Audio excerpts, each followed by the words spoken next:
जय हिंद everyone, welcome back to Rankers class 9 10 and NTSC channel. This is Kunal. तो आप सभी लोगों का इस प्यारे से चैनल रैंकर्स एनटीएससी पे फिर से मैं अगेन स्वागत करता हूं यार। ठीक है, और आज हम लोग एक बहुत ही बेहतरीन चैप्टर स्टार्ट करने वाले हैं जिसका नाम है ग्रेविटेशन। इस चीज की वजह से है ना, इसी चीज की इजाद की वजह से पूरी की पूरी फिजिक्स आपको मिल गई पढ़ने को, और अब पूरी की पूरी फिजिक्स आप पढ़ते हो। ग्रेविटेशन ही वो रीजन है, ठीक है, जहां से शुरुआत हुई थी आपकी न्यूटन बाबा की। ठीक है, आपने सुना होगा, बचपन से कहानी आप सुनते आ रहे हो कि न्यूटन बाबा थे, पेड़ के नीचे बैठे थे, है ना, और उनके ऊपर एक सेब गिरा तो उनके दिमाग में थोड़ा सा आइडिया आ गया, क्योंकि वो हमसे अलग थे, है ना। हम क्या होता भाई, एप्पल गिरता खाते निकल लेते, ना तो फिजिक्स पढ़नी पड़ती, ना किसी को फिजिक्स के लिए मोटिवेट करना पड़ता। लेकिन उनको कहानी हो गई दूसरी उनके साथ, उनके ऊपर एप्पल गिरा तो उनका दिमाग उल्टा ही चला, भाई मेरे ऊपर ही क्यों गिरा, ऐसा हो सकता था ये ऊपर चला जाता, जाके ऊपर जो रहते हैं उनको लग गया होता, ठीक है, या फिर पेड़ पे ही क्यों नहीं अटका रह गया। तो उनका सवाल ही अलग था, क्योंकि उनके पास ब्रेन अलग था। तो हम भी उन्हीं के ब्रेन का यूज करके जो जो उन्होंने चीजें हम लोगों को दी है इस चैप्टर में पढ़ने की कोशिश करेंगे। ठीक है, तो जो भी लोग पिछले के चैप्टर्स को नहीं पढ़े हैं, कोई भी परेशानी वाली बात नहीं है यार, आपको परेशान नहीं होना है। आज एक बहुत ही नया चैप्टर हम लोग शुरुआत कर रहे हैं, तो नए चैप्टर में आप नए तरीके से स्टार्ट करिए। पीछे की बहुत लगभग कुछ भी चीजें इस चैप्टर में यूज नहीं होंगी, एक दो चीजें होंगी भी, अगर तो मैं कहीं पर भी होंगी तो मैं बताते हुए आपको चलूंगा। और इस लेक्चर के बाद आई होप आप मोस्ट ऑफ द क्वेश्चन जो भी ग्रेविटेशन के ऊपर पूछे जाएंगे, आप सारे क्वेश्चंस लगाने के योग्य हो जाओगे, इतना ट्रस्ट मेरे ऊपर जरूर करना। ठीक है, और कमेंट करके जितने भी क्वेश्चंस आपको दिए जा रहे हैं, जो भी चीजें हैं, कैसी वीडियो आपको लग रही है, सब कुछ समझ में आ रहा है, हर एक चीज रिव्यू जरूर कमेंट बॉक्स में बताया करो यार, ताकि कितना एफर्ट और मुझे पुट करना है वो मुझे पता चलता रहे। ठीक है, तो बेसिकली ग्रेविटेशन का लेक्चर नंबर 1 आज हम लोग स्टार्ट करने वाले हैं। ठीक है, आपको पीछे दिख रहा होगा, और एक प्यारी सी चीज यहाँ पर दिख रही होगी, ज्वाइन अवर टेलीग्राम। तो जो भी बच्चे अभी तक टेलीग्राम ग्रुप में नहीं है, जहां पर क्लासेस की नोटिफिकेशन या फिर कोई भी न्यूज वगैरह आपके एग्जाम से रिलेटेड अगर आती है तो वो विल प्रोवाइड, है ना। तो आप फटाफट इसको ज्वाइन कर लीजिए। अगर डायरेक्ट सर्च करने पर नहीं मिलता है भाई, है ना, आप आत्मनिर्भर बनते हो कि भैया मैं खुद सर्च कर लूंगा, लिंक पे नहीं क्लिक करूंगा। ठीक है, हो सकता है लिंक से आप पैसे कटवा लो। ठीक है, तो जिसको ये बिलीव है कि हम लिंक से पैसे नहीं आपसे लेंगे, तो आप डिस्क्रिप्शन बॉक्स में जा सकते हो, वहां पर आपको लिंक मिल जाएगा। बाकी एक बहुत ही प्यारी सी चीज आपके लिए, ठीक है, आपके पास आपका ही प्यारा सा ऐप रैंकर्स एनटीएससी ऐप कहां पर मिलेगा, तो वही पुरानी जगह जहां पर आप गेम वगैरह डाउनलोड करते हो, प्ले स्टोर पर जाओगे, रैंकर्स एनटीएससी ऐप सर्च करोगे, मिल जाएगा, डाउनलोड करो। जितनी फ्री की सुविधाएं आपको दी जा रही है उनका इस्तेमाल करिए और रिव्यू जरूर दीजिएगा। ठीक है, फ्री की सुविधाएं मैं बात करूं आपको तो पीवाईक्यूज आपको मिल जा रहे होंगे आपके स्टेट के, साथ ही साथ अगर मैं बात करूं तो डीपीपीज आपको मिल जा रही हैं वहां पर, और कुछ अगर मैं बात करूं इसी के साथ साथ तो क्लास की जो नोट्स वगैरह होती हैं वो भी आप लोग परेशान रहते हो भैया कहाँ मिलेगी नोट्स, तो सब कुछ अब ऐप पर ही दिया जा रहा है, तो इसके लिए आपको परेशान नहीं होना, फटाफट डाउनलोड कर लीजिए। बाकी जिन बच्चों को ये लगता है कि यार भैया मैं एक शेड्यूल नहीं बांध पाता हूं, अपना खुद की प्रिपरेशन करते करते मैं कहीं और बीच में डिस्टर्ब हो जाता हूं, एक दो दिन मेरा वेस्ट हो जाता है, तो उसके लिए जस्ट एक प्रॉपर प्लान है अपने पास, पर्सनलाइज्ड मेंटरशिप, जिसमें हम आपके थ्रू, है ना, हम आपकी मदद करेंगे, आपको कैसे पढ़ना है, कौन कौन सी चीजें पढ़नी है। कहीं पर भी तुम्हें ऐसा लग रहा है कि आज डिमोटिवेशन आ रहा है, क्योंकि सबके साथ ऐसा होता है कि जो डेली काम कर रहा है उसको भी कभी कभी करने में डिमोटिवेशन आता है। तो वो चीजें अगर तुम्हें लग रही हैं तो मुझसे बात करो, ठीक है, किशन भैया से बात करो, जिससे भी बात करके तुम्हें मोटिवेशन फील हो, दोनों लोग से बात करो, अपने डाउट्स को क्लियर करो, फिर आगे बढ़ने की कोशिश करो। तो वो पर्सनलाइज मेंटरशिप में, बाकी जिसको भी ये लग रहा है कि आप एनटीएससी की तैयारी शुरू कर रहे हो तो उसके लिए जरूरी टेस्ट सीरीज बहुत है ना। लेकिन अब मैं नहीं बोल रहा हूँ रैंकर्स की आप कहीं की भी ले सकते हो, बट आपको रैंकर्स भी प्रोवाइड करता है स्टेज 1 तक के लिए, ठीक है, एट 499, तो आप कर सकते हो अफोर्ड, 1 महीने का रिचार्ज है, ठीक है, तो आप इतना जरूर अफोर्ड कर सकते हो अपनी फ्यूचर।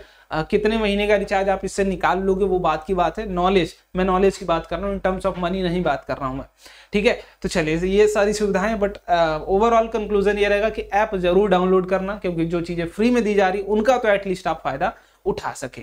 ठीक है, चलिए स्टार्ट करते हैं भाई, ग्रेविटेशन की बात करते हैं। तो सबसे पहली चीज जो आती है इसमें यूनिवर्सल लॉ ऑफ ग्रेविटेशन, मतलब यूनिवर्सल का मतलब आप समझ रहे होगे कि आप कहीं पर भी चले जाओ, धरती पर हो, मार्स पर हो, जुपिटर पर चले जाओ, ठीक है, कहीं पर भी अगर तुम जाओ, किसी भी ग्रह पे, किसी भी गैलेक्सी में चले जाओ इवन, तो आपको ये चीज ट्रू ही मिलेगी, क्योंकि ये यूनिवर्सल है। समझ में आई बात। तो यूनिवर्सल लॉ ऑफ ग्रेविटेशन क्या कहता है कि बहुत ही प्यारा सा लॉ है, कि कभी भी आप दो बॉडीज एक दूसरे के देख रहे हो जो मास कंटेन करती है, पहली चीज जो आपके सामने होनी चाहिए, दो बॉडीज जो मास कैरी करती हैं वो आपस में हमेशा एक फोर्स जनरेट करती हैं, एक फोर्स लगाती हैं which is attractive in nature.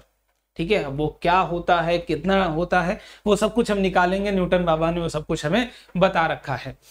ठीक है, न्यूटन बाबा देख रहे हो आप लोग आराम से पेड़ के नीचे सो रहे हैं और अभी पता चले एप्पल गिरे इनके सर पे। ठीक है, एप्पल मान लो एक तो कोई एप्पल गिरे, यहाँ पर थोड़ा सा एप्पल तो नहीं लग रहा बट यहाँ पर गिरा होगा, इनके दिमाग में ये बात है कि ये ऊपर क्यों नहीं गया, नीचे क्यों आ गया, और यहीं से पूरे के पूरे फिजिक्स की शुरुआत हो गई, है ना। इनका योगदान कहाँ कहाँ से लेके भाई, न्यूटन लॉ ऑफ कूलिंग पढ़ोगे, न्यूटन रिंग एक्सपेरिमेंट पढ़ोगे, ठीक है, न्यूटन का पूरा मैकेनिक्स पढ़ोगे, तो एक व्यक्ति जो यहाँ बैठा हुआ है आपको कितना परेशान कर सकता है आप सोच नहीं सकते हो।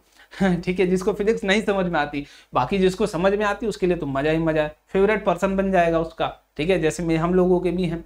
ठीक है, तो देखो ध्यान से क्या होता है, आपकी जब भी यूनिवर्स में कोई भी दो बॉडी है, मान लीजिए एक बॉडी ए है दूसरी बॉडी बी है, तो आपको पता है भाई ये मैटर ही होगा, है ना, कोई भी बॉडी होगी मैटर होगी, और मैटर की क्या होती है फंडामेंटल प्रॉपर्टी कि उसके पास मास होता है। तो कोई भी बॉडी विदाउट मास एग्जिस्ट नहीं करती बट विदाउट चार्ज एग्जिस्ट कर सकती है, हमने पहले भी देखा हुआ है, न्यूट्रॉन। ठीक है, तो कोई भी बॉडी है, दो बॉडी है, अगर दोनों बॉडी के पास मास है उनका, तो ये एक दूसरे को क्या कर रही होंगी, अट्रैक्ट कर रही होंगी। ये कुछ इसको खींच रहा होगा Fb फोर्स से, ये कुछ इसको खींच रहा होगा Fa फोर्स से, ये हमेशा एक दूसरे को क्या कर रही होंगी, खींच रही होंगी। तो every object in the universe attracts each other and each other object with a force which is proportional product of their masses inversely proportional square of distance, ये हम बाद में बात कर लेंगे। The force is along the line joining of the centre of two object, तो इनका जो सेंटर होगा, सेंटर ऑफ मास ये है। ठीक है, इन दोनों की जो सेंटर को जो लाइन ज्वाइन कर रही होगी सेंटर टू सेंटर, उसी लाइन के लॉन्ग एक दूसरे पर ये फोर्स लगा रहे होंगे। क्लियर है बात, बस इतना है यूनिवर्सल लॉ ऑफ ग्रेविटेशन। अब यहीं से बात आएगी, आगे की चीजें निकल के धीरे धीरे आती रहेंगी। ठीक है, चलिए, बट बिफोर दैट एक भैया केपलर साहब भी थे, है ना। आप जानते हो कि पहले के टाइम पे गैलीलियो साहब ने ही बोला था, है ना, कि आपकी जो अर्थ है वो सर्कुलर फॉर्म में घूमती है, सन के चारों तरफ चक्कर लगाती है। लेकिन केपलर साहब का कुछ और मानना था, क्या था देखिएगा ध्यान से। इन्होंने बेसिकली उसी बेसिस पर 3 लॉ दे दिया। पहला लॉ जो दिया उसे हम बोलते हैं लॉ ऑफ ऑर्बिट, और ये चीज पूछी भी जा सकती है कि केपलर के पहले लॉ को आप क्या बोलते हो, लॉ ऑफ ऑर्बिट बोलते हो, लॉ ऑफ एरिया बोलते हो, या फिर क्या बोलते हो। ठीक है, तो लॉ ऑफ ऑर्बिट पहला क्या बोलता है कि भैया जो आपका सन और सन जो है, ठीक है, हमें पता है कि जितने भी ग्रह हैं, अब तो पता चल चुका है कि जितने भी ग्रह हैं वो सन के चारों ओर चक्कर लगाते हैं। बट पहले उल्टा था, सबको लगता था ये कि पहले के जमाने में कि जो अर्थ है उसकी रिवॉल्विंग सारी प्लैनेट्स हैं, सन घूमता है उसके रिवॉल्विंग में, बट अभी उल्टा है। तो इन्होंने केपलर साहब ने क्या बोला था कि भैया जो सन है वो तो भाई ठीक है एक जगह फिक्स्ड, अर्थ उसके चारों तरफ चक्कर लगा रही है, लेकिन वो जो ऑर्बिट है वो सर्कुलर ना हो के इलिप्टिकल है। इलिप्टिकल का क्या मतलब, ये वाला शेप जो आपको दिख रहा है ये इलिप्टिकल है। ठीक है, अब इलिप्टिकल कहने का मतलब, अब इसको डिफाइन कैसे करते हैं, तो कोई 2 पॉइंट आप चूज करिए, पॉइंट 1 जिसे हम फोकाई बोलते हैं, फोकाई 1, और एक पॉइंट और कोई चूज करिए जिसे फोकाई 2 बोलते हैं। इन दोनों से आप कहीं पर भी चले जाओ, मान लो इस पॉइंट की मैं बात करूं तो यहां से यहां तक की डिस्टेंस और यहां तक की डिस्टेंस, हमेशा जब भी आप जाओगे यहां से यहां तक की डिस्टेंस और यहां से यहां तक की डिस्टेंस, फिर यहां पर अगर तुम देख लो कहीं पर भी कोई सा भी पॉइंट ले लो, इन दोनों के बीच का जो डिस्टेंस होगा दोनों को ऐड करोगे वो हमेशा इक्वल आएगा। जैसे मैं इनकी ए की बात करूं, बी की बात करूं, ये सी की बात करूं, ये डी की बात करूं, तो a प्लस बी जब भी होगा वो हमेशा किसके बराबर आएगा, c प्लस डी के बराबर आएगा। ये इलिप्स की बेसिकली आपकी डेफिनेशन होती है कि फोकाई, किसी भी फोकाई से इसके सरकमफरेंस की डिस्टेंस, दोनों फोकाई से जो सरकमफरेंस की डिस्टेंस होगी वो हमेशा क्या होगी, एक कांस्टेंट वैल्यू होगी। ठीक है, कभी भी आप अगर इस पॉइंट की भी बात करेंगे, इस पॉइंट की, तभी भी यहां से यहां तक की डिस्टेंस प्लस यहां से यहां तक की डिस्टेंस दोनों क्या होगी, हमेशा कॉमन ही होगी, बराबर होगी। क्लियर बात, हमेशा वो क्या आएगी, बराबर आएगी, किसी भी पॉइंट पर आप चले जाइए। तो ये उसकी डेफिनेशन है। ठीक है, चलिए अब कुछ मैं चीजें यहाँ पर आपको समझा दे रहा हूँ, ये हटा देता हूँ डिस्टेंस। आई होप आप इतनी बात तो समझ गए होंगे। ठीक है, ज्यादा इसमें आपको समझना नहीं, ये सारी डेफिनेशन मैथ्स में आपको खुद पढ़ाई जाएगी, अभी मैथ का पार्ट मैं नहीं पढ़ाऊंगा। अभी जो मैं बता रहा हूँ वो देखो, तो उनका मानना था एक इलिप्स है, इसके पास दो फोकाई होते हैं जो जहां से पूरे सरकमफेरेंस पे दोनों की डिस्टेंस अगर आप देखते हो तो बराबर आती है, मतलब यहां से यहां तक की डिस्टेंस प्लस यहां से यहां तक की डिस्टेंस हमेशा कांस्टेंट आती है। तो इनका मानना था कि जो सन है वो किसी एक फोकाई पर बैठा हुआ है। ये कौन है भैया, ये सन है अपना, ठीक है, ये सन है, यहाँ पर बैठा लेता हूं मैं थोड़ा सा, ठीक है, इसको बैठा लेता हूं, ये सन है अपने, कौन है भाई, सन है। इनका मानना यह था कि सन कहाँ है, किसी भी एक फोकाई पर, जरूरी नहीं कि यहीं पर, यहाँ पर, यहाँ या फिर यहाँ पर बैठा हुआ है। और अर्थ क्या कर रही है अपनी, अर्थ, ये कौन है, अर्थ है, उस इलिप्टिकल ऑर्बिट में क्या कर रही है, घूम रही है उस इलिप्टिकल ऑर्बिट में। ठीक है, बात समझ में आई। पहला लॉ कि जो ये ऑर्बिट है वो कैसा है, इलिप्टिकल है, और सन कहाँ बैठा हुआ है, फोकाई पर बैठा हुआ है। और फोकाई क्या है आप समझ चुके हो, ठीक है, ठीक है ना।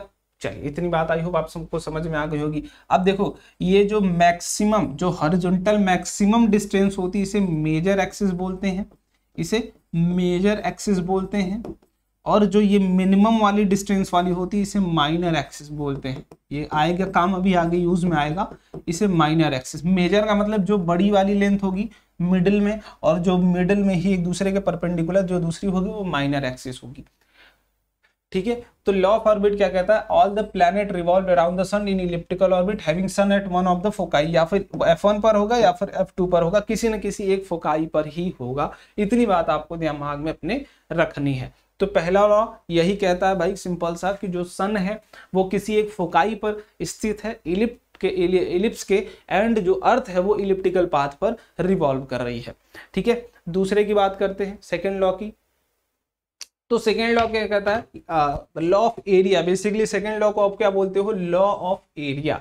एरिया बेस्ड कुछ ना कुछ होगा चीज है, तभी तो आप क्या बोल रहे हो कि लॉ ऑफ एरिया है। देखिए क्या है, line joints any planet to the sun sweep equal area in equal interval of time. मान लीजिए ये क्या है अपना, यहाँ पर फोकाई है तो यहीं पर सन होगा, ठीक है, यहीं पर क्या होगा, सन होगा। ये कौन है, सन है। ठीक है, मान लेता हूं कि एक समय के लिए यहां से अर्थ घूम कर गई है यहां पर, ठीक है, मान लीजिए कितने टाइम में, टी टाइम में। तो सेम टाइम में अगर मान लीजिए अर्थ कहां गई होगी, यहां से यहां, ठीक है, यहां से यहां पर, और यहां से यहां जाने का भी समय कितना है, टी। देखो दो कंडीशन में मान रहा हूं, पहला कि ए से बी गई है आपकी अर्थ टी टाइम में, और सी से भी डी गई है टी टाइम में। तो इनका कहना है कि जो यहां से यहां तक का जो एरिया होगा, जो सन से दोनों पॉइंट का एरिया होगा, ये वाला एरिया सेम टी टाइम की बात हो रही है अगर सेम इंटरवल ऑफ टाइम में, तो वो एरिया बराबर होगा किसके, जो यहां पर जो एरिया आएगा ये वाले के, ये वाला एरिया। समझ में आई बात, ये वाला जो एरिया होगा वो बराबर होगा उसके। लेकिन हमेशा इस बात को जरूर याद रखिएगा कि equal area in equal interval of time, ये आपको समझना है। तो यहां पर लिख लेता हूं मैं, equal area in equal interval of time. समझ में आई बात, कि जितना एरिया पहले वाले इंटरवल ऑफ टाइम में उसने अचीव किया था उतना ही एरिया अगले वाले टाइम में भी अचीव करेगा। अगर यहां पर बात करूं कि ये वाला एरिया A1 है, ये वाला एरिया A2 है, अगर दोनों का समय इंटरवल C से D जाने में और A से B जाने में बराबर है, तो then you can say that A1 बराबर A2 इफ T बराबर टाइम टेकन आर इक्वल, ठीक है, या फिर इक्वल होगा। या तो दूसरा भी बोल सकते हो कि जिस रेशियो में टाइम बढ़ेगा उसी रेशियो में एरिया बढ़ेगा। अगर मान लो मैं टी में ए कर रहा हूं तो 2t में कितना करूंगा, 2a करूंगा। देखो अगर मैं बोलूं कि भाई तुमने टी में कितना किया है, a किया है, अगर मैं यहीं पर 2t कर देता, इसको 2t कर दूं, तो क्या ये 2a हो जाएगा, 2a2 के बराबर आ जाएगा, बोलो। क्योंकि सेम इंटरवल में देखो टी में आप a चलोगे वो डन बात है, तो अगले टी में भी तो आप a चलोगे, तो 2t में 2a चलोगे। तो यहां से इस पे भी क्वेश्चन कभी कभी पूछा जा सकता है कि अगर मान लीजिए टाइम इंटरवल को t से हटा के 2t कर दिया गया, देन एरिया क्या होगा, तो area will be twice of that. ठीक है, आपको एरिया चेंज करना होगा। समझ में आई बात कि अगर टी टाइम में आपने ए एरिया स्वीप किया है तो अगले टी में आप ए ही करोगे, लेकिन एक और टी यहां तक मैं जोड़ देता हूं, यहां तक अगर एक और जोड़ देता हूं which is it is also a T, तो सी से मान लीजिए ये वाला पॉइंट ई है, तो यहां तक जो ये वाला एरिया होगा क्या ये अब 2a हो जाएगा, टोटल एरिया 2a हो जाएगा, बिल्कुल हो जाएगा। समझ में आई बात, इतनी बात समझ में आई। चलो इसको थोड़ा सा और अभी मैं फील दिलाऊंगा और अच्छे से समझाऊंगा कि स्पीड का भी मामला समझा सकता हूं, बट अगर जरूरत होगा जरूर समझाऊंगा। चलिए third law of, that is third law को क्या बोलते हो आप, लॉ ऑफ पीरियड बोलते हो। The square of time of period of revolution of planet is proportional to the cube of semi major axis of the elliptical trace path out by the planet. अब देखिए इसका क्या कहना है कि अगर सन यहाँ बैठा हुआ है तो सेमी मेजर एक्सिस को मान लीजिए ये है, ठीक है, अगर इसकी डिस्टेंस ए अगर मान ले रहा हूं सेमी मेजर एक्सिस, ठीक है, सेमी मेजर एक्सिस ये है, उसकी लेंथ अगर ए मान ले रहा हूं, तो मान लीजिए अर्थ यहां से चलना शुरू कर रही है और घूम के फिर से यहीं आने में उसको टी टाइम लगता है, तो इसे ही बोलते हैं टाइम पीरियड। टाइम पीरियड कि कितनी देर बाद वो फिर से उसी पोजीशन पर आती है, उसी बात को हम लोग बोलते हैं टाइम पीरियड। मान लीजिए अर्थ यहां से चलना शुरू की, गई गई गई, घूम घूम के घूम घूम के घूम फिर यहाँ आई, ठीक है, तो यहां पर जब आ रही है उतने में टोटल यहां से जब गई और यहां पर पहुंची उन दोनों के बीच का जो समय होगा वही टाइम पीरियड कहलाता है। उसे हम टी से, कैपिटल टी से यहां डिनोट कर रहे हैं। और जो सेमी मेजर एक्सिस की डिस्टेंस है वो क्या है, ए है, तो यहाँ पे जो फॉर्मूला बनता है वो क्या बनता है कि T square is directly proportional to A का क्यूब। इनका कहना यही था कि जो टाइम पीरियड होगा उसका square will be directly proportional to the semi major axis, ठीक है, उसका क्या होगा, सेमी मेजर एक्सिस का क्यूब हो जाएगा।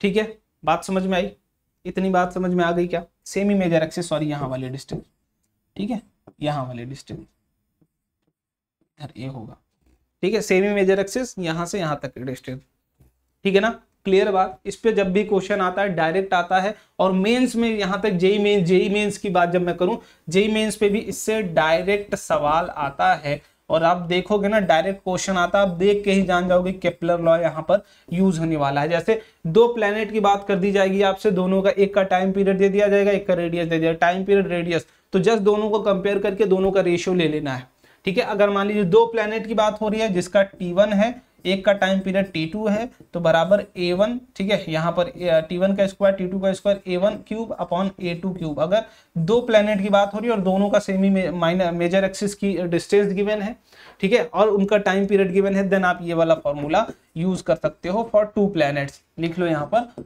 फॉर टू डिफरेंट प्लैनेट्स, ठीक है। जब इस तरीके का कहानी हो तो ये वाला फॉर्मूला आप यूज कर सकते हो दोनों का रेशियो लेके, ठीक है। चलिए अब इस पे कुछ क्वेश्चन कर लेते हैं फटाफट।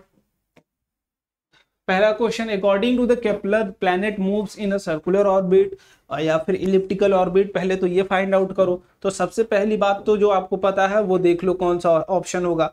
First is circular orbit around the sun, ठीक है, गलत है भाई, सर्कुलर ऑर्बिट तो नहीं था, इतना तो अभी याद है, तुरंत तुमने पढ़ा हुआ। दूसरा है elliptical orbit around the sun with the sun exact at the centre, is it possible? देखते हैं, इलिप्टिकल ऑर्बिट तक तो बात सही है। Straight line with constant velocity, कोई मतलब ही नहीं भाई, स्ट्रेट लाइन तो आज तक नहीं सुने हो, ठीक है। तो A and C is incorrect, बात फंसती है बी एंड डी में, है ना। तो बी एंड डी की बात करूं, अगर क्या था भाई, ये हमारा अगर इलिप्स था तो सन आप देख पा रहे थे कि एग्जैक्ट सेंटर जो होगा उसका ये होगा, लेकिन सन को मैंने बताया कि सन कहाँ है, फोकाई पर है, तो sun at its one of foci, तो सन तो फोकाई पर, यहां पर नहीं, इसलिए सेकंड वन भी गलत होगा। तो करेक्ट क्या होगा, फोर्थ, ठीक है, D will be the correct answer. चलिए अगले वाले की बात करते हैं। The figure shows elliptical orbit of a planet M about the sun, ठीक है, यहां सन है, ये एस सन है अपना, ठीक है। द शेडेड एरिया SCD ये शेडेड एरिया है, is twice the shaded area of SAB।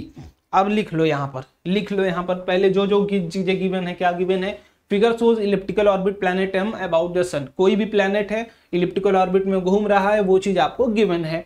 The shaded area SCD is twice the shaded area of SAB। अगर मैं SCD बोलूं तो ये कितना भैया, ट्वाइस ऑफ SAD है क्या, बोलिए SAB, बोलो S C D the sided area S C D is twice sided area of S A B. वो देख के भी आप समझ सकते हैं इस तरीके की बात कि जो एस ए बी है उसका दुगना है। एस ए बी ये एरिया की बात हो रही है, ये गिवन बात है आपके पास, ठीक है, बहुत अच्छा।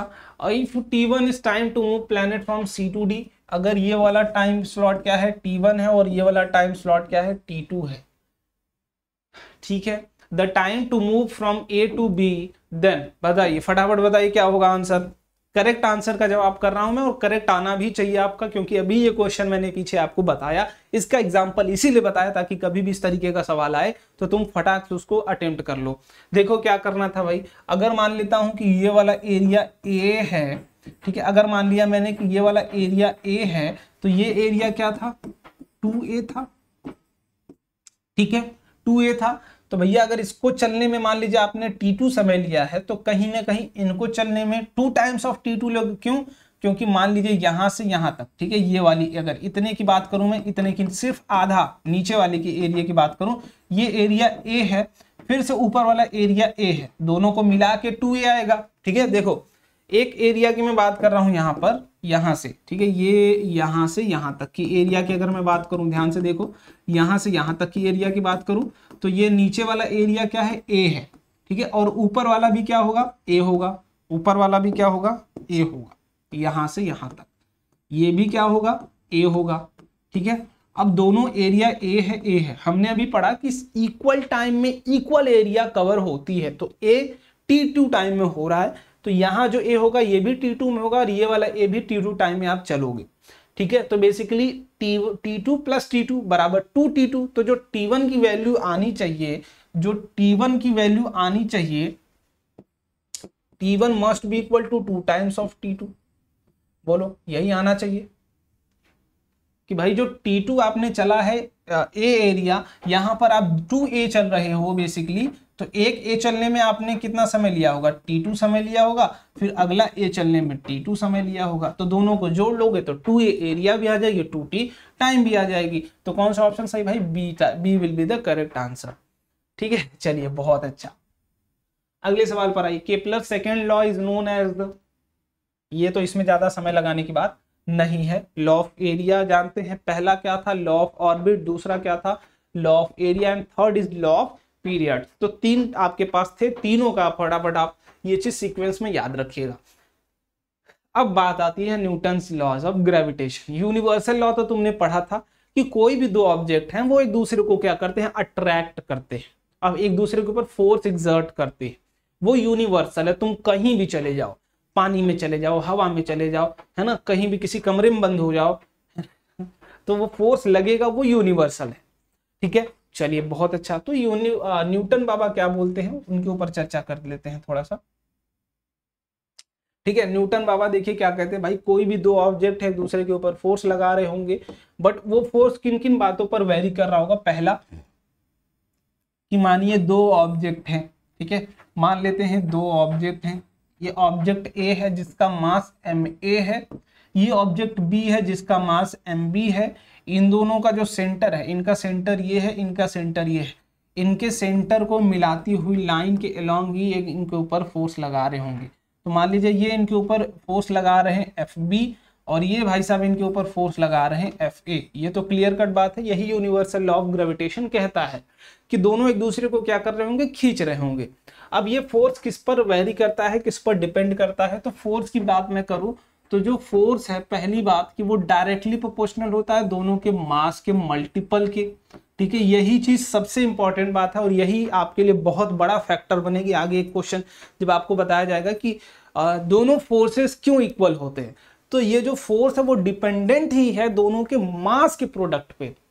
समझ में आया बात कि दोनों का मास अगर चेंज करोगे तो दोनों का मास का जो प्रोडक्ट है उनके चेंज होने की वजह से फोर्स बढ़ेगा। जैसे अगर दोनों का मास आप बढ़ाते जा रहे हो तो दोनों के बीच का फोर्स बढ़ता जाएगा, ठीक है, दोनों के बीच का। तो जो फोर्स है वो डायरेक्टली प्रोपोर्शनल टू दोनों के मास के मल्टीपल है, पहली चीज। दूसरी, क्योंकि सेंटर टू सेंटर जो डिस्टेंस है अगर वो मान लेते हैं कि d है, सेंटर टू सेंटर की बात कर रहा हूं मैं, तो फोर्स जो होगा FA, ठीक है, वो क्या होगा, डायरेक्टली प्रोपोर्शनल टू 1/d का स्क्वायर में चेंज हो रहा था।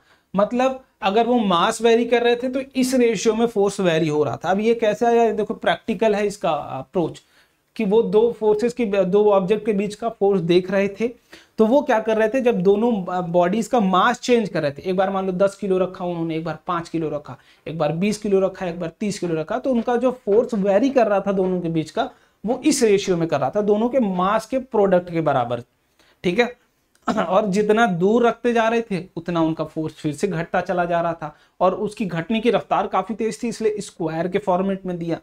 अब ये प्रोपोर्शनलिटी हटाने के लिए कांस्टेंट का इजाफा किया गया, यहाँ पे कांस्टेंट को लाया गया। वो कांस्टेंट क्या था कि जो फोर्स ऑफ अट्रैक्शन होता है वो किसके बराबर था, उस प्रोपोर्शनलिटी कांस्टेंट की वैल्यू होती है जी, तो G into mass of first body into mass of second body upon दोनों के बीच का सेंटर टू सेंटर डिस्टेंस का होल स्क्वायर। यही फोर्स होता है किन्हीं भी दो बॉडियों के बीच का। इसको हम अभी हटा देते हैं, एफ ए नहीं बोलते हैं, एफ ए बोलना अभी के लिए सही नहीं होगा। ठीक है, फोर्स बोल रहे हैं, फोर्स ऑफ अट्रैक्शन। ठीक है, तो पहले ही यहां पर चीजें लिख लीजिए कि भैया जो डी है वो सेंटर टू सेंटर डिस्टेंस है, ये बात आपको समझ में आनी चाहिए क्योंकि यही इंपॉर्टेंट है। ठीक है, सेंटर टू सेंटर डिस्टेंस मतलब यहां इन बॉडी के यहां से लेके इन बॉडी के यहां तक की डिस्टेंस। ठीक है, ये हो गई सेंटर टू सेंटर डिस्टेंस। समझ में आई बात, ये फॉर्मूला है। अब फोर्स क्या है भाई आपका, न्यूटन में होता है। फोर्स की यूनिट ऑफ फोर्स क्या यूज करते हैं आप, न्यूटन में यूज करते हैं, न्यूटन में यूज करते हैं। तो जी की वैल्यू की बात कर लें भाई, जी क्या है, तो जी क्या है यहां पर लिख लीजिए, G is a gravitational constant, gravitational constant. तो भैया कांस्टेंट होगी तो इसकी वैल्यू तो फिक्स होगी, बिल्कुल फिक्स है। क्या होती है जी की value, 6.67 into 10⁻⁻11 newton metre square in upon kg square. ठीक है, ध्यान में रखिएगा जब भी g की वैल्यू आप पुट करेंगे तो आपको मास, ये अगर ये वाली वैल्यू आप पुट कर रहे हैं 6.67 इंटू 10⁻11, तो mass you have to put in kg and distance you have to put in metre, क्योंकि यूनिट जो आप g की वैल्यू ले रहे हो 6.67 उसकी वैल्यू आप किस में ले रहे हो, kg में ले रहे हो और मीटर में ले रहे हो। या फिर अगर आप कन्वर्ट कर लो यहाँ पर 10⁻4 सेंटीमीटर स्क्वायर कर लो और नीचे भी कर लो 10⁻6 ग्राम का स्क्वायर, तो दोनों को आप मल्टीप्लाई डिवाइड करके तब उस हिसाब से वैल्यूज रखोगे। अगर जनरली ये वैल्यू रखते हो आप तो then you have to put the mass in KG and distance in the metre. Clear है बात। तो ग्रेविटेशनल कांस्टेंट क्या, एक कांस्टेंट जो कि कहीं नहीं बदलता है, कहीं पर भी चले जाओ ये नहीं बदलेगा। क्यों नहीं बदलेगा, क्योंकि ये कांस्टेंट है। जैसे अगर मैं किसी भी कांस्टेंट जनरल की बात करूं, टू क्या है, कांस्टेंट है। टू कहीं भी बोलोगे तो वो टू ही रहेगा, अमेरिका में चले जाओ टू ही रहेगा। तो कांस्टेंट एक ऐसी वैल्यू होती है जिसकी वैल्यू आप फिक्स कर लेते हो कि ये एक फिक्स्ड वैल्यू है, वो चेंज नहीं होगी कहीं भी चले जाओ। तो जी कहीं भी बदलेगा नहीं, वो हर जगह सेम रहेगा और हर बार यही फॉर्मूला लगेगा, फोर्स बराबर G into mass of A into mass of B upon का डी स्क्वायर। ठीक है, अब कोई बोलेगा एफ ए कितना होगा, एफ बी कितना होगा, तो यहां पर निकाल लेते हैं। पहले एफ ए की बात करते हैं। एफ ए क्या होगा, बोलेंगे मास जी इंटू मास ऑफ पहले का प्रोडक्ट मास ऑफ दूसरे का प्रोडक्ट और दोनों के बीच का स्क्वायर। तो एफ बी भी निकाल लेते हैं। एफ बी भी क्या होगा भैया, जी इंटू मास ऑफ पहला एटम मास ऑफ दूसरे बॉडी अपॉन दोनों के बीच का स्क्वायर, तो अगेन डी। तो क्या दोनों का मैग्नीट्यूड सेम आ रहा है, क्या मैग्नीट्यूड क्या सेम आ रहा है क्या, मतलब आप बोल सकते हो कि मैग्नीट्यूड की बात करूं तो मैग्नीट्यूड इस तरीके से हम दिखाते थे। तो एफ ए बराबर एफ बी, ये क्या है, मैग्नीट्यूड है। मतलब डायरेक्शन की अगर मैं बात करूं, वेक्टर फॉर्म में बात करूं तो F A will be equal to minus of F B. क्या ये वेक्टर फॉर्म में हो जाएगा, बोलो कि डायरेक्शन दोनों की अपोजिट होगी बट मैग्नीट्यूड बराबर होगा। ठीक है, बात क्लियर हुई, बस इतना कहानी था, हो गया काम। ये फॉर्मूला याद रहे, इसी से क्वेश्चन बनेगा। ग्रेविटेशनल कांस्टेंट के ऊपर कुछ बात करते हैं, कुछ चर्चा इसमें कर लेते हैं। Value of G does not depend upon, किसी भी चीज पर डिपेंड नहीं करती है, वो कांस्टेंट है, उस पर किसी भी बात नेचर ऑफ मीडियम ये किसी पर भी डिपेंड नहीं करती है। जबकि यही सेम चीज इलेक्ट्रोस्टैट्स में पढ़ाया जाएगा, वहां पर कांस्टेंट होगा वो बदल जाता है, बट यहाँ जी की वैल्यू कहीं नहीं बदलती। अब देखो, due to extreme small value of G we do not experience gravitational force in our daily life. जैसे आप बोलते हो ना कि ये पेन रखिए, तुम क्यों नहीं खिंच जा रही है, ठीक है, ये टेबल मेरे से क्यों नहीं खिंच जा रही है, ऐसा दिमाग में आएगा। अब तुम बोलोगे ना भैया ऐसा अगर होता तो मैं अगर बैठा हूं तो मेरा लैपटॉप अपने आप खींच के मेरे पास चला आता, मेरा मोबाइल अपने आप मेरे पास खींच के चला आता, ग्रेविटी का यूज करता भाई, ग्रेविटेशन फोर्स का। लेकिन तुम नहीं कर पा रहे हो, तुम्हारी मजबूरी है। क्यों? क्योंकि वहां पर कैपिटल जी बैठा हुआ है जिसकी वैल्यू मात्र 6.67 into 10⁻⁻11 newton metre square upon KG होता है। ठीक है, स्क्वायर। समझ में आई बात? तो ये वैल्यू देख रहे हो -11, मतलब यहां पर देखो तो 0.01 2 3 4 5 6 7 8 9 10 6 6 7, ये होती है जी की एग्जैक्ट वैल्यू। देखो कितनी छोटी वैल्यू है भाई, कितनी छोटी।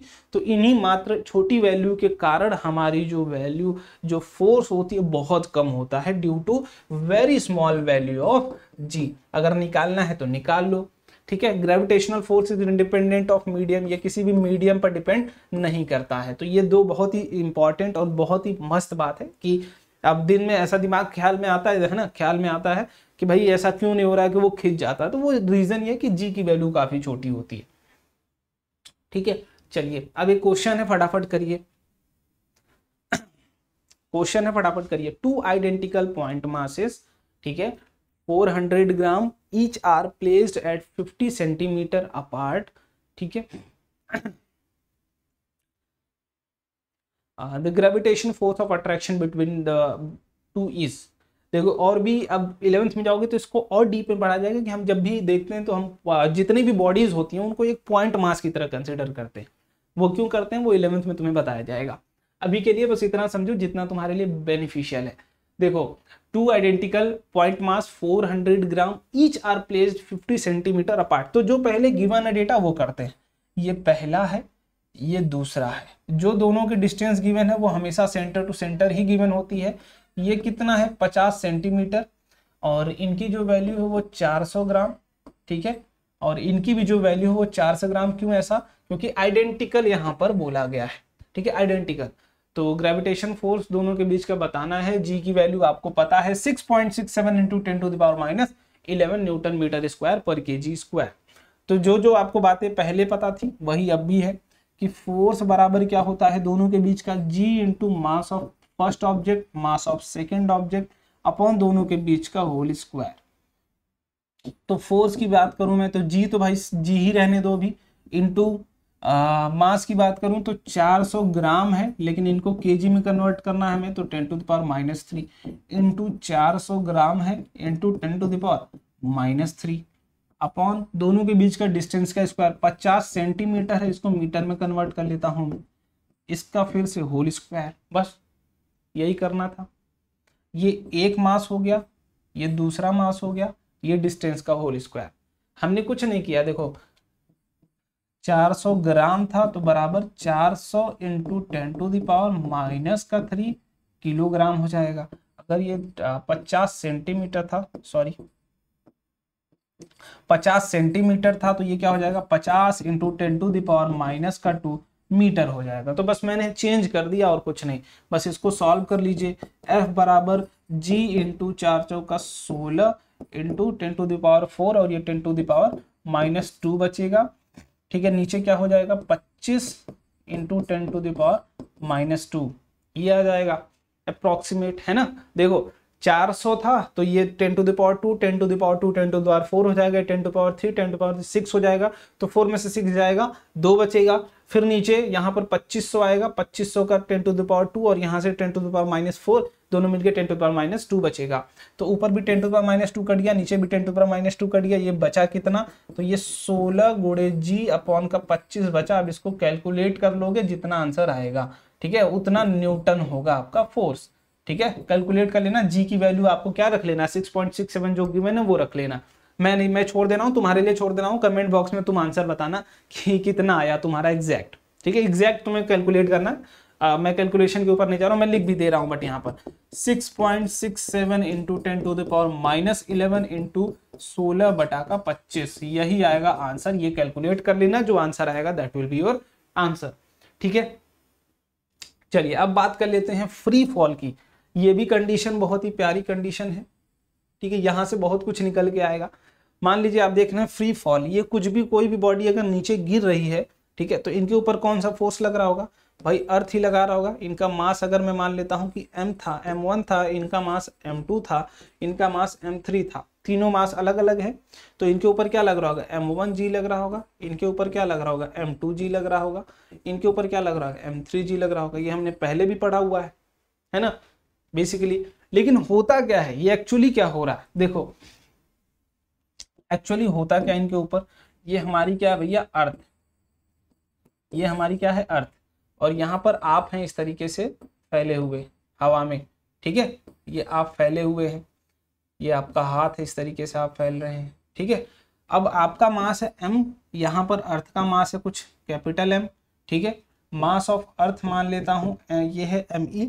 अब अर्थ क्या कर रहा होगा, आपको किसी एक फोर्स से खींच रहा होगा। जैसे आप अभी दो ऑब्जेक्ट के बीच की बात कर रहे थे कि ये एक ऑब्जेक्ट ये था, एक ऑब्जेक्ट ये था, दोनों एक दूसरे को खींच रहे हैं, तो अर्थ भी एक ऑब्जेक्ट है भाई, आप भी एक ऑब्जेक्ट हो, तो आपको किसी एक फोर्स से खींच रहे, जिसे हम क्या बोलते हैं, force of gravity. Force of gravity, just जिस फोर्स से अर्थ हमें खींचती है, बस उसी फोर्स को हम फोर्स ऑफ ग्रेविटी बोलते हैं। तो फ्री फॉल की कंडीशन अगर आप देखें तो when object fall down forward earth under the gravitational force alone we say that the object are in free fall. तो जब सिर्फ आप ग्रेविटी के अगेंस्ट, सिर्फ अर्थ के फोर्स के कारण आप नीचे गिर रहे हो, हम कोई भी ऑब्जेक्ट क्यों नीचे गिरता है, क्योंकि उसके ऊपर एक फोर्स लगता है, कौन सा फोर्स, ग्रेविटेशनल फोर्स, और वो कौन लगा रहा है, अर्थ लगा रही है, तो इसलिए फोर्स ऑफ ग्रेविटी बोलते हैं जो अर्थ लगाती है हमारे ऊपर फोर्स। समझ में आई बात। तो देखो अभी इसके बाद the velocity of free falling body changes is said to be the accelerated. हम भाई नीचे आते रहते हैं तो हमारी वेलोसिटी क्या होती रहती है, चेंज होती रहती है, हम इसलिए एक्सेलरेटेड बोलते हैं। और एक्सेलरेशन जो होता है उसे बोलते हैं एक्सेलरेशन ड्यू टू ग्रेविटी। क्यों ऐसा होता है, देखो ध्यान से, मान लीजिए हमारी बॉडी गिर रही है नीचे, ठीक है, किसी एक फोर्स से, जिसे हम क्या बोल रहे हैं, फोर्स ऑफ ग्रेविटी। भाई जो अर्थ हमारे ऊपर फोर्स लगा रही है ना, फोर्स ऑफ ग्रेविटी बोलो या फिर फोर्स ड्यू टू अर्थ बोलो, यहाँ लिख लो force due to earth. Due to earth, जब आप नीचे गिर रहे हो तो आपके ऊपर अर्थ ही तो फोर्स लगा रही होगी एक Fg। तो भाई अगर मैं बोलूं कि न्यूटन सेकेंड लॉ से कि जो भी आपकी बॉडी पर फोर्स लग रहा होगा वो किसके बराबर होगा, मास इनटू एक्सेलरेशन के बराबर होगा। अगर एक्सेलरेशन निकलवाऊं मैं आपसे तो फोर्स ऑफ ग्रेविटी अपॉन जो उस ऑब्जेक्ट का मास है ये होगा, बोलो यही होगा, यही होगा कि acceleration of body will be force of gravity upon mass. Second law याद है क्या तुम्हें, न्यूटन बाबा का ही है ना। किसी भी ऑब्जेक्ट पर नेट फोर्स जो लग रहा है वही क्या होगा, उस बॉडी को एक्सेलरेट करने के लिए रिस्पॉन्सिबल होता है। तो net force by mass will be equal to the acceleration of that body, ठीक है। तो यहां पर एक्सेलरेशन अगर निकालना हो तो भाई साहब गिर रहे हैं mg से, अपॉन उस बॉडी का मास डिवाइड कर लो तो आएगा क्या, g। इसलिए हम जो भी एक्सेलरेशन होता है ए उसे दिखाते हैं g के थ्रू दिखाते हैं, ठीक है।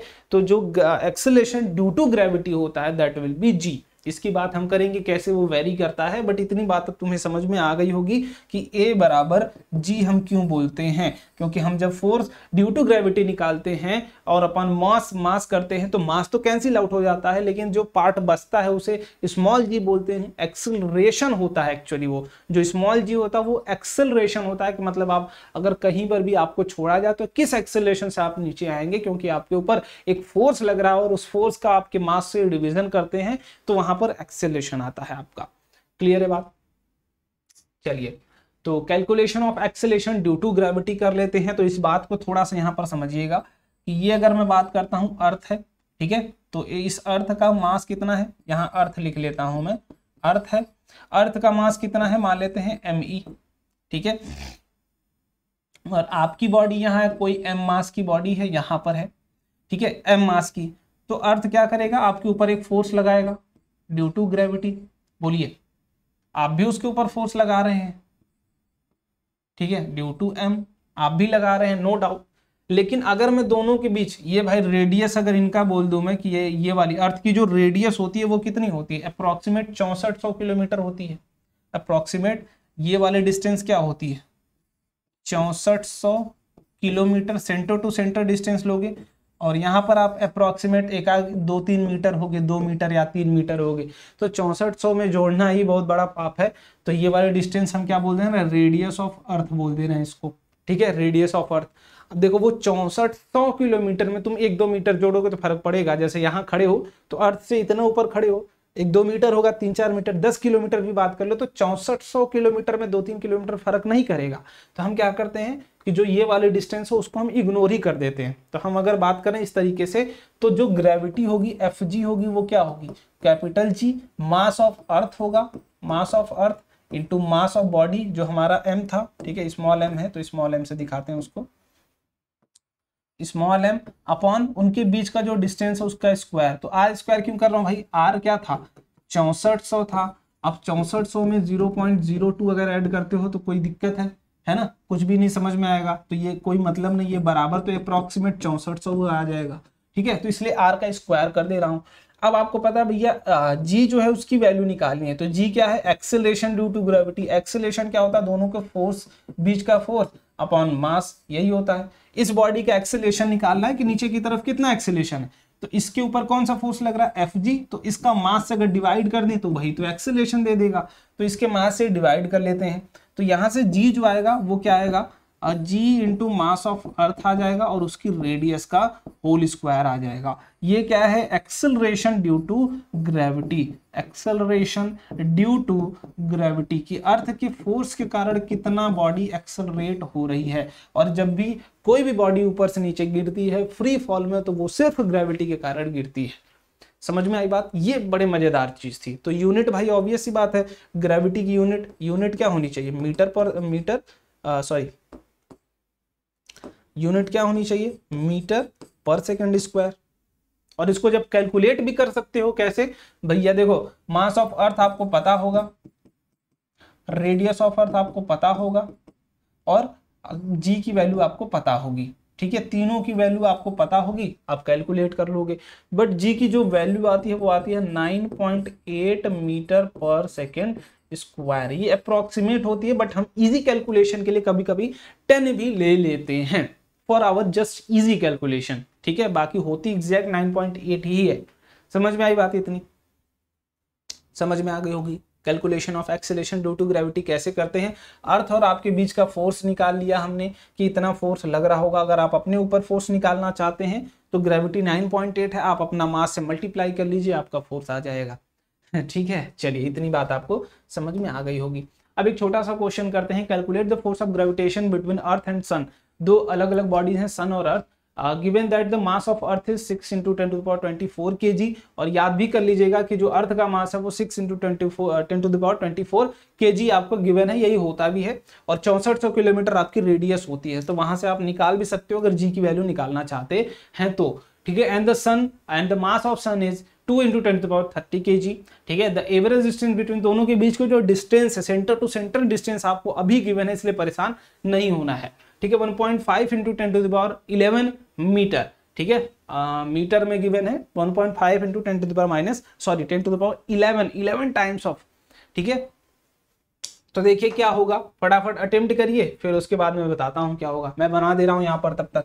ये क्या है, अर्थ है भाई, तो ये मास ऑफ अर्थ हो गया, यहां से यहां तक की डिस्टेंस, ये क्या है भैया, मास ऑफ सन हो गया। ये वाली डिस्टेंस कितनी है, 1.5 × 10⁻11 मीटर गिवन है, ठीक है। तो बस फोर्स निकालना है ना, तो फोर्स के लिए एक ही फॉर्मूला ही आपको बताया, G mass of first body mass of second body, दोनों के बीच का डिस्टेंस का होल स्क्वायर। यही आप पहले भी पढ़े हो, यही आपको आज भी पढ़ना है। तो फोर्स क्या भैया, जी तो है 6.67 × 10⁻, अभी क्या करते हैं, जी को रोक के रखते हैं, पहले बाकी की कैलकुलेशन कर लेते हैं, इजियर रहता है।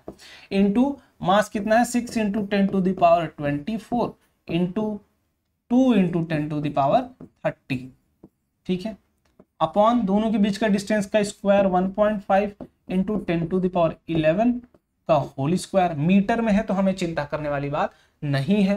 फोर्स बराबर क्या हो जाएगा, G × 6 × 12 × 10⁻54 अपॉन 225 × 10⁻24। ये कैसे हुआ, सॉरी हाँ नहीं 20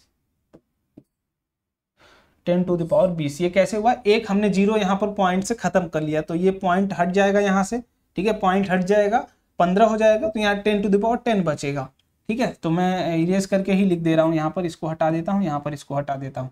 तो ये 15 हो गया, ये 10⁻10 हो जाए, क्योंकि एक जीरो का इस्तेमाल हमने कर लिया है तो 10⁻10 ही बचेगा। तो इतना आ गया, यहाँ से 20 से ये कट जाएगा, 10⁻34 बचेगा ऊपर। तो मैं इधर यहीं पर काट के लिख देता हूँ। तो यहाँ पर क्या बचेगा, 6.67 इंटू 12 गुणे 10⁻34 इंटू 10⁻11 अपॉन 225। इसको सॉल्व कर लीजिएगा मेरे भाई। जो सवाल, जो आंसर आएगा वो force between the moon and sun. तो भाई ऐसा अगर पूछा जाए कि फोर्स मून सन कितना लगा रहा है अर्थ पे, तो बोलोगे सन जो लगा रहा है उसकी वैल्यू और जो अर्थ लगा रहा है उसकी वैल्यू क्या होगी, हमेशा बराबर होगी। ये क्यों, क्योंकि दोनों के मास के मल्टीपल पर, इंडिविजुअल मास पे नहीं, दोनों के मास के मल्टीपल पर डिपेंड करती है value. So that's why force जो अप्लाई करता है फर्स्ट बॉडी एंड जो फोर्स अप्लाई करता है सेकेंड बॉडी इक्वल आती है। क्लियर है बात, इसको सॉल्व कर लेना, आंसर एग्जैक्ट आपको मिल जाएगा। चलो मैं तो अभी फोन भी नहीं रखा हूं, नहीं तो मैं सॉल्व कर देता इसको।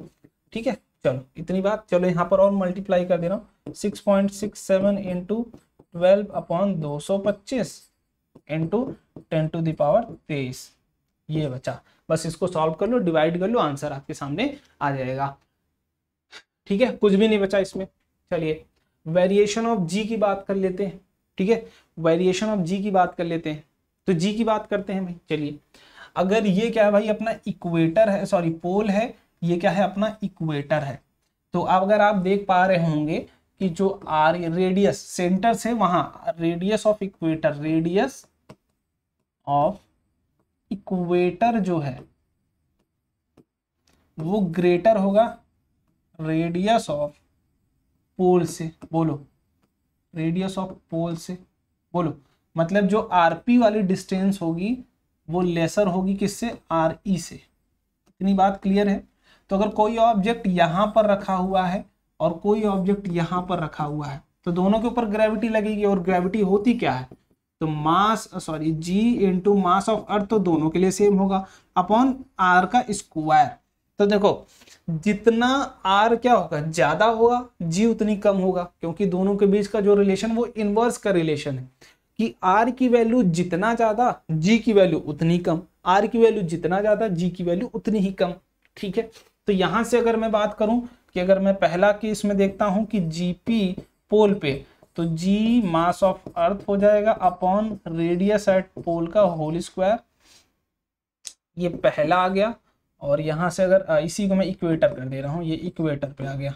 ठीक है ना। तो यहां से अगर इक्वेटर की बात करूं, उसकी रेडियस ज्यादा तो ग्रेविटी कम, तो ग्रेविटी एट पोल क्या होगा, ज्यादा होगा ग्रेविटी एट इक्वेटर्स। कितनी बात तुम्हें समझ में आ गई, क्यों हुआ ऐसा, क्योंकि जो डिस्टेंस है, जो रेडियस है वो क्या होती है, ज्यादा होती है किसी इक्वेटर की, तो वहां पे ग्रेविटी की भी वैल्यू कम हो जाती है। तो ग्रेविटी एट इक्वेटर लिख लेना, जी ई बराबर क्या होता है 9.8 मीटर पर सेकेंड स्क्वायर।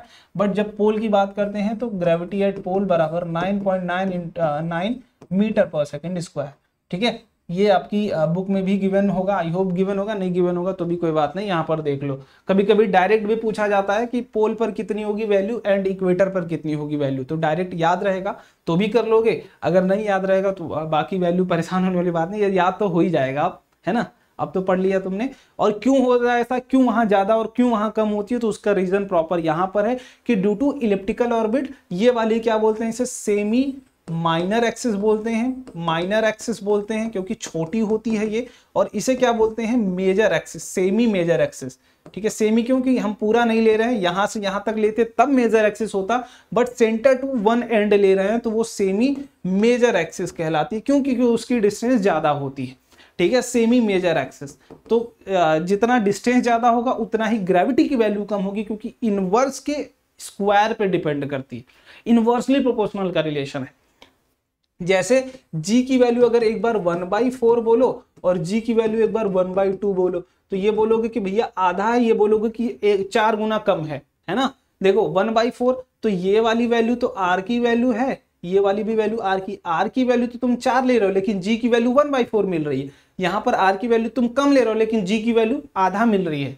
तो कौन सा ज्यादा होगा भाई, ऑब्वियस सी बात है ये वाला ज्यादा होगा, लेकिन यहाँ पर g आधा है, ये 4 गुना कम है, 1/4 है। है ना, 1/4 है, तो ध्यान से देखो कितना आएगा। या तो अगर समझना है तो ऊपर 8 रख लो, यहाँ पर भी 8 रख लो। तो भैया r की वैल्यू तो आपने 4 ली है, यहाँ पर r की वैल्यू 2 ली है, तो g की वैल्यू कितनी आएगी, यहाँ 2 आएगी, इतनी कहाँ, यहाँ पर क्या आएगी, 4 आएगी। तो r की वैल्यू 2 लेने पर g की वैल्यू 4, r की वैल्यू बड़ी लेने पर g की वैल्यू 2, छोटी आ गई। समझ में आई बात। तो जितना ही r की वैल्यू आप बढ़ाओगे उतना ही g की वैल्यू घटती चली जाएगी, वहां पर उसका एग्जाम्पल है। ठीक है, चलिए एक छोटा सा क्वेश्चन करिए, which statement is correct among the following of for the gravitational acceleration due to earth. ठीक है, एनटीएससी 2018-19 राजस्थान का सवाल है ये। इक्वेटोरियल सर्कल मतलब अगर एक सर्कल सर्कुलर फॉर्म में मान ले रहे हैं, ठीक है, इसकी रेडियस अप्रोक्सीमेट ये हो, ठीक है, तो मैं यहाँ पर बता भी दे रहा हूँ कि दैट इज रेडियस एट पोल कितना होता है, रेडियस एट पोल कितना होता है, तो ये 6357 किलोमीटर होता है। और यहाँ पर आर रेडियस एट इक्वेटर कितना होता है, 6378 होता है, आई होप, ठीक है, इतना एग्जैक्ट। बट हम जब भी कंसीडर करते हैं एक एवरेज रेडियस ऑफ अर्थ की, जब भी बात करोगे अर्थ की बात करोगे, हम अप्रोक्सीमेट इसको 1400 किलोमीटर मान के चल लेते हैं, क्योंकि भाई उतनी बड़ी क्वांटिटी 1-2 किलोमीटर से फर्क नहीं पड़ेगा, बट एग्जैक्ट आई होप इतना होता है। ठीक है, चलिए आई होप इतनी बात समझ में आ गई, फटाफट इसको करिए। तो रेडियस ऑफ अर्थ ये हो गया, एंड अगर इलिप्टिकल ऑर्बिट होता तो ये रेडियस ऑफ पोल होता। ठीक है वो इक्वेटोरियल सर्कल की बात कर रहा है, ठीक है, जब ऊपर वाला, तो इसकी जो रेडियस होगी वो equatorial, the value of G is equal at the pole and equatorial circuit, the value of G is more at the pole than the equatorial circuit, the value of G is more at the equatorial circuit than the pole. तो अभी आपको पता है कि अगर पोल की बात करूं मैं तो इसकी वैल्यू क्या होगी, जी मास ऑफ अर्थ दोनों के लिए सेम होगा, इसकी आरपी का होल स्क्वायर। और अगर इक्वेटोरियल की मैं बात कर रहा हूँ, नॉट इक्वेटर की बात हो रही, इक्वेटोरियल, तो यहाँ पर जी मास ऑफ अर्थ तो सेम होगा, रेडियस ऑफ इक्वेटोरियल का होल स्क्वायर। और हमें पता है कि जब भी होगा तो इक्वेटोरियल की वैल्यू हमेशा पोल से बड़ी होगी, तो जिसकी वैल्यू छोटी उसकी जी ज्यादा, तो G at pole will be always greater than G at equatorial. ठीक है, हमेशा उसकी वैल्यू क्या होगी, ज्यादा होगी। क्यों? क्योंकि जी एट पोल हमें पता है क्या होता है, 9.9 मीटर पर सेकंड स्क्वायर, और जी एट इक्वेटोरियल मतलब जो हम नॉर्मली अभी बात करते हैं सर्कुलर मान के, उस पे हम पढ़ते हैं कि 9.8 मीटर पर सेकंड स्क्वायर। तो जिसकी ज्यादा होगी value of G is more at pole than the equatorial, so second one be the correct answer। ठीक है, चलिए अगले सवाल की तरफ आइए। एनटीएससी स्टेज 2 का सवाल है ये। Two spherical ball of mass 10 kg are each placed with their center 10 centimeter apart, then the gravitational force of attraction between them। मान लीजिए ये फर्स्ट बॉडी है A, ये सेकंड बॉडी है B, दोनों का मास कितना गिवन है मेरे भाई, 10 kg गिवन है इनका भी मास, एंड 10 kg गिवन है इनका भी मास, और सेंटर टू सेंटर जो डिस्टेंस है वो कितनी है, 10 सेंटीमीटर है। तो 10 सेंटीमीटर को मीटर में कन्वर्ट कर लो, 10 into 10 to the power -2 metre which is equal to 0.1 metre. ठीक है, क्लियर है बात इतनी। चलिए आगे देखिए, अब फोर्स क्या होगा दोनों के बीच का, g into mass of first object into mass of second object upon दोनों के बीच का सेंटर टू सेंटर का डिस्टेंस का स्क्वायर। तो देखिए ध्यान से, यहाँ पर g की वैल्यू हम रहने देते हैं क्योंकि आंसर में हमें g ही चाहिए। मास ऑफ फर्स्ट इंटू 10 kg में है तो कोई दिक्कत वाली बात नहीं है, लेकिन d की वैल्यू सेंटीमीटर में थी तो 10 टू द पावर -1 होती है आंसर मीटर में, होल स्क्वायर।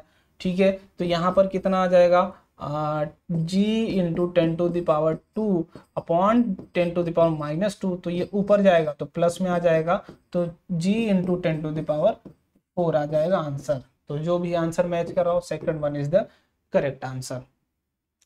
ठीक है, चलिए अब कैरेक्टरिस्टिक्स ऑफ मास की बात कर ले रहे हैं कि मास की क्या कैरेक्टरिस्टिक्स होती है।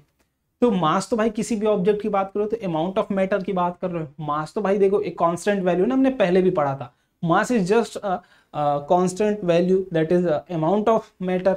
तो मास किसी चीज पर डिपेंड नहीं करती है, तो mass is a scalar quantity. Mass is basically quantity that matter based thing, ठीक है, जो क्या करती है, मैटर पे डिपेंड करती है, कितना मैटर घटा रहे हो बढ़ा रहे हो।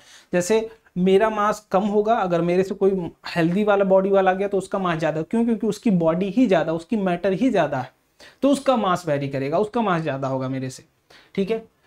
The mass of body remains same at all places. That means the mass of body on Earth, Moon, anywhere in the outer space remain same. ठीक है, कहीं पर भी आप चले जाएं, मास हमेशा क्या होगा, सेम होगा, ठीक है। एक इसके ऊपर अभी एक आगे बेस्ड में चीज भी बताऊंगा कि मास वेरी कब करता है।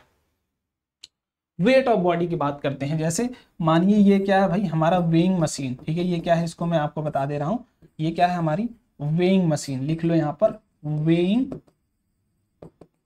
मशीन, ठीक है। अब ये हमें क्या बताती है, हमारा वेट बताती है वेइंग मशीन। जैसे आप जाके वेइंग मशीन पर खड़े होते हो तो आपका वेट बताती है वो, तो वेट वो बता रही, तो वेट वो कैसे बताती है वो देखते हैं।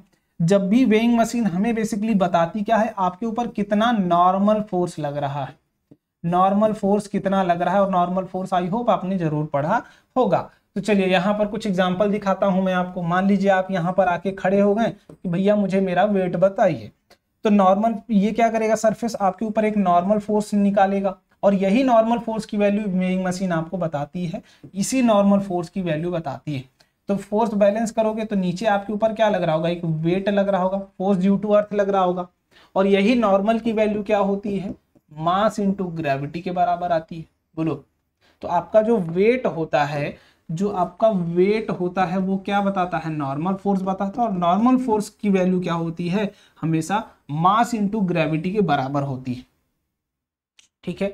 जब आप वेइंग मशीन पर खड़े होते हैं मेरे दोस्त, तो आपकी नॉर्मल फोर्स की वैल्यू वो वेइंग मशीन बताती है, और नॉर्मल फोर्स की वैल्यू क्या होती है, वो मास इंटू ग्रेविटी ऑफ ऑब्जेक्ट के बराबर आती है, क्योंकि जो फोर्स आपके ऊपर लग रहा होता है ग्रेविटी के कारण, दोनों बैलेंस्ड हो जाता है, नॉर्मल फोर्स से और फोर्स ड्यू टू ग्रेविटी के कारण। है क्लियर है बात? चलिए, तो यहाँ पर अगर वेट की बात की जाए तो क्या वेट चेंज हो सकता है? वेट की बात देखो करो, तो वेट बराबर क्या होता है, मास इंटू एक्सेलरेशन, सॉरी इसको हटा देता हूं, डायरेक्ट जी लिखता हूं, इंटू जी, ठीक है। तो वेट को अगर चेंज करना भैया, मास तो चेंज होने से नहीं रहा, मास तो क्या है भैया, ये वाली क्वांटिटी क्या है, हम बोलेंगे ये वाली क्वांटिटी तो फिक्स्ड है। अब चेंज कौन होगा, तो चेंज हो सकता है, कौन चेंज हो सकता है, जी चेंज हो सकता है। बोलो, जी चेंज हो सकता है। और जी कब कब चेंज होता है, तो जी के चेंज होने के लिए कंडीशन यहां पर लिख लीजिए, जी बराबर मास of earth into radius of earth, या फिर रेडियस ऑफ प्लेनेट अगर कोई ले रहे हो तो उसका स्क्वायर, अगर अर्थ पर हो तो अर्थ का, अगर किसी प्लेनेट पे हो तो प्लेनेट का।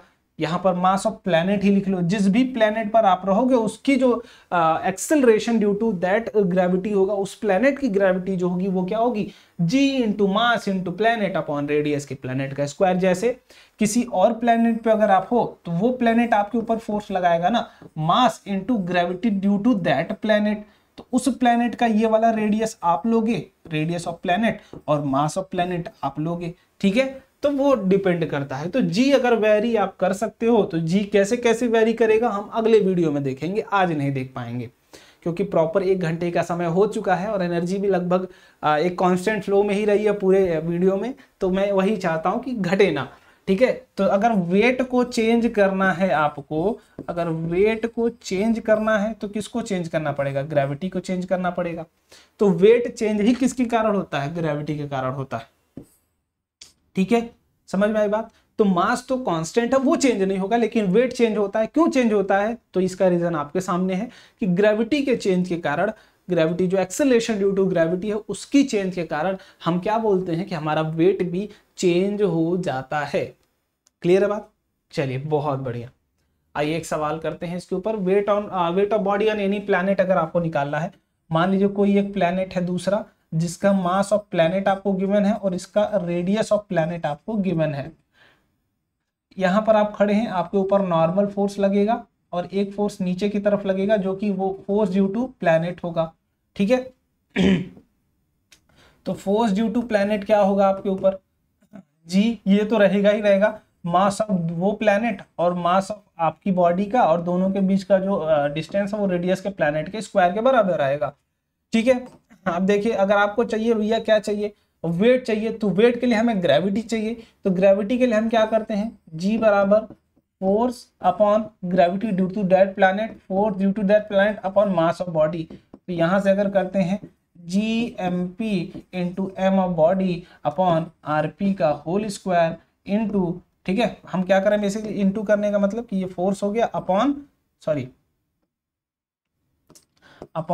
मास कर लेते हैं, तो ये मास मास कैंसिल आउट हो जाएगा।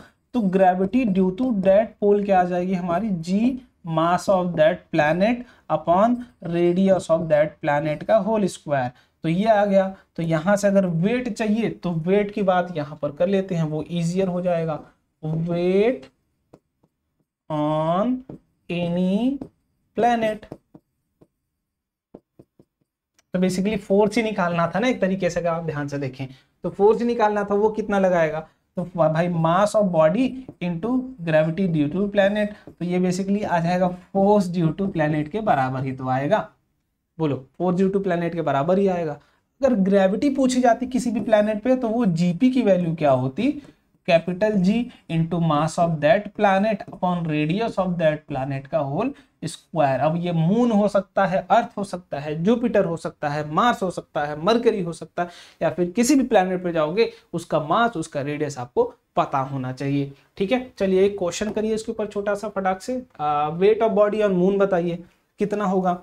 यहाँ पर कुछ डिटेल्स आपको दे दिया गया है, मास ऑफ अर्थ दे दिया गया तो उसको 6 ही मान लेना और इसको 7.36 मान लेना। दोनों की एग्जैक्ट वेट आपको गिवन है, 5 kg में गिवन है, मीटर में गिवन है। ठीक है, तो अगर मैं वेट की बात करूं, किसी भी ऑब्जेक्ट की बात करूं, तो बेसिकली ग्रेविटी ऑन मून निकाल लेता हूं मैं और ग्रेविटी ऑन अर्थ निकाल लेता हूं मैं। ठीक है, तो दोनों का रेशियो देख लोगे 1/6 आ जाता है बेसिकली, अगर आपको याद होगा, पढ़ा होगा कहीं तो। G into mass of moon कितना है, 7.36 into 10 to the power 22 kilo upon radius कितना है 1.74 into 10 to the power 6 metre का होल स्क्वायर। ठीक है, और अर्थ की बात करूं तो यहाँ पर 5.98 यहाँ G रहेगा into 98 into 10 to the power 24 upon 6.37 into 10 to the power 6 का होल स्क्वायर। ठीक है, दोनों को सॉल्व कर लोगे, बेसिकली जो ग्रेविटी ऑन अर्थ आता है, ठीक है, वो क्या आता है 6 टाइम ऑफ, ठीक है, वो क्या आता है 6 times of gravity on moon. ठीक है, तो जो वेट आता है मून पे वो 6 गुना कम आता है, इसीलिए क्यों, क्योंकि ग्रेविटी के कारण वेट घटता है और वेट हमारा जो ग्रेविटी है वो मून पे वो 6 गुना क्या होती है, कम होती है अर्थ के। तो अगर ग्रेविटी एट मून लिखोगे आप तो वो क्या होगा, ग्रेविटी एट अर्थ बटा उसके 6 गुना कम कर लोगे। ठीक है, तो ये कैलकुलेट कर लेना वैल्यू, आपको लगभग अंदाजा मिल जाएगा कितना आता है। ठीक है, तो ये बात हो गई इतनी। अब कुछ सवाल है। Weight of body of mass 15 kg on moon, तो इसको आप G निकाल लोगे, पहले जो पिछले क्वेश्चन से आप G मून निकालोगे, वो जो वैल्यू आएगी W बराबर वेट होता है, तो मास आपको गिवन है इनटू ग्रेविटी ऑन मून कर लोगे, आपको आंसर मिल जाएगा। मुझे भी आंसर नहीं पता इसलिए मैं नहीं बता रहा हूँ, इसको क्या कर रहा हूँ मैं होमवर्क की तरह आपके लिए छोड़ रहा हूँ। ये वाला NTSC 2016 स्टेज 2 का क्वेश्चन। इसके बाद ये है स्टेज 2 का क्वेश्चन, ये भी होमवर्क छोड़ रहा हूँ, अगले वीडियो में मैं इसको करवाऊंगा। ठीक है, चलिए एक और होमवर्क नंबर 3। ठीक है, 3-4 होमवर्क कम से कम होनी चाहिए, बस इतनी गाथा है। और आई होप आपको मजा आया होगा, सब कुछ तुम्हें समझ में आ गया होगा। नोट्स इसका ऐप पे मिल जाएगा, तो परेशान नहीं होना, ऐप डाउनलोड कर लो, लिंक आपको डिस्क्रिप्शन बॉक्स में मिल जाएगा ऐप का, या फिर डायरेक्टली जाकर सर्च कर लो रैंकर्स NTSC, तभी भी मिल जाएगा। तो वहां से नोट्स देख लेना, क्वेश्चन करके आना अगले सेशन में, क्योंकि क्वेश्चन नहीं करोगे तो फिर समझ में नहीं आएगा, और जो चीज़ नहीं समझ में आई हो कमेंट में बताना, वो चीज़ हम अगले सेशन में जरूर डिस्कस करेंगे। ठीक है, बाय बाय एंड वीडियो देखने के लिए अगेन बहुत बहुत धन्यवाद। जैसी भी लगी हो, जो भी टॉपिक नहीं समझ में आया प्लीज़ डू कमेंट। ठीक है, बाय बाय, जय हिंद।